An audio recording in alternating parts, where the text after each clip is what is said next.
Ketika kita dapati ada saudara-saudara kita yang mereka khuruj dari rumahnya, meninggalkan keluarganya untuk mendatangi masjid-masjid, musola ke musola yang disebut dengan jamaah tabligh. Jamaah tabligh.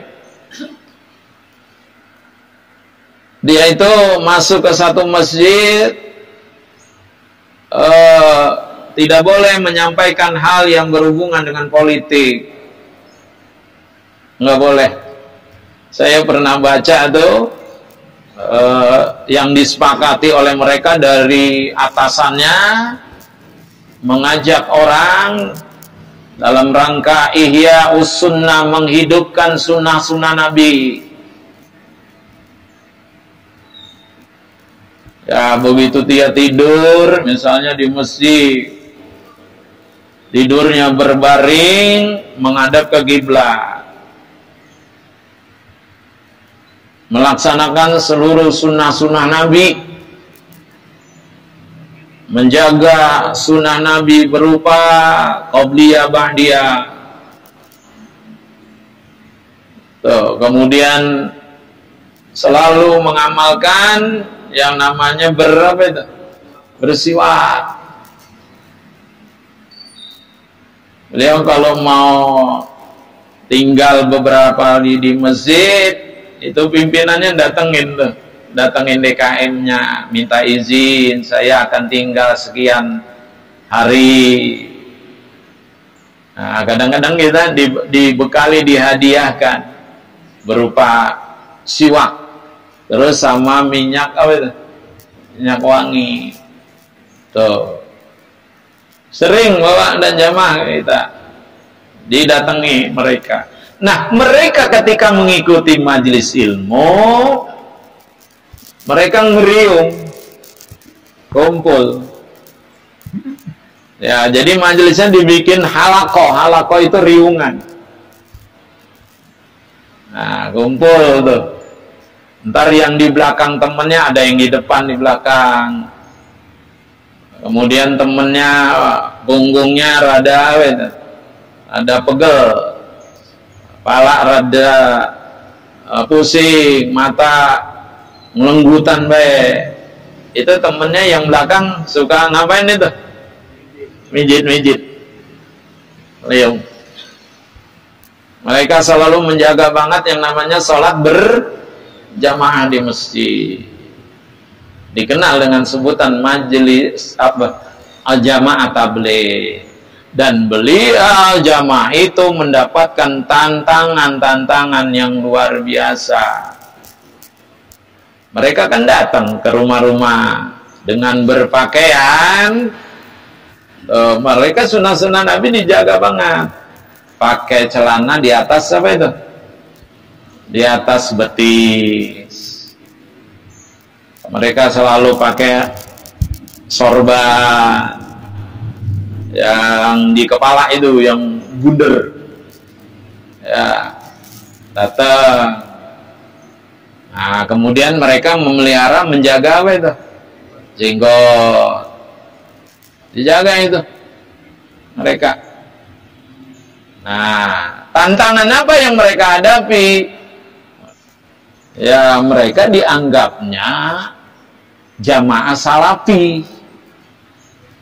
Yang kadang-kadang jamaah salafi itu emang bukan kadang-kadang, selalu membid'ahkan. Tuh, mereka tidak, wah sebenarnya teman, karena penampilannya seperti itu, mereka dianggapnya apa? Ya, dianggapnya itu jamaah salafi. Apapun yang tidak dilakukan oleh Nabi, mereka selalu mengecap itu bid'ah. Setiap bid'ah itu adalah sesat. Setiap sesat, ya neraka. Tuh. Nah, jamaah tabligh itu dengan penampilannya yang sama, datang-datang ke masjid itu kadang-kadang nggak diterima. Karena itu tadi, padahal mereka ketika sholat subuh di masjid yang dia tinggal sementara beberapa hari pakai kunut, mereka ikut apa? Kunut. Kemudian di masjid itu setelah selesai sholat, zikir bareng-bareng, ya, zikirnya bareng-bareng, artinya berjamaah dengan suara yang agak keras, aja nyaring, kayak kita tadi gitu. Mereka ikut, Pak. Mereka ikut. Tapi kalau yang namanya tadi salafi, itu nggak mau ngikut. Karena dianggapnya apa itu tadi? Beda. Dengan zikir suara yang nyaring. Yang nyaring. Padahal ada hadis riwayat Imam Bukhari, riwayat Imam Muslim, ini hadis ada di masing-masing sahih keduanya. Di Sahihul Bukhari ada ini hadis. Di Sahihu Muslim ada. Menjelaskan apa? Menjelaskan kata riwayat Abdullah bin Abbas radhiyallahu anhu, seorang sahabat bilang, mengangkat suara ketika zikir itu katanya ada pada masa Rasulullah. Jadi ada pada masa Rasulullah itu berarti dilakukan oleh Rasulullah. Suaranya agak keras, cuman ya kerasnya ya dibatasi, jangan keras, gegerawakan istighfarnya. Bersuara nyaring ada, Pak. Tapi bagi mereka yang disebut dengan salafi itu enggak. Apalagi dengan zikir berjamaah, rame-rame, itu tidak dilakukan. Padahal dalam hadis, ya, hadis ini disebut dengan hadis qudsi, riwayat muttafaq alaih. Apa kata Nabi? Ya, kata Allah, Nabi meriwayatkan ini hadis dari Allah yang disebut dengan hadis qudsi. Ana inda dhanni abdi bi.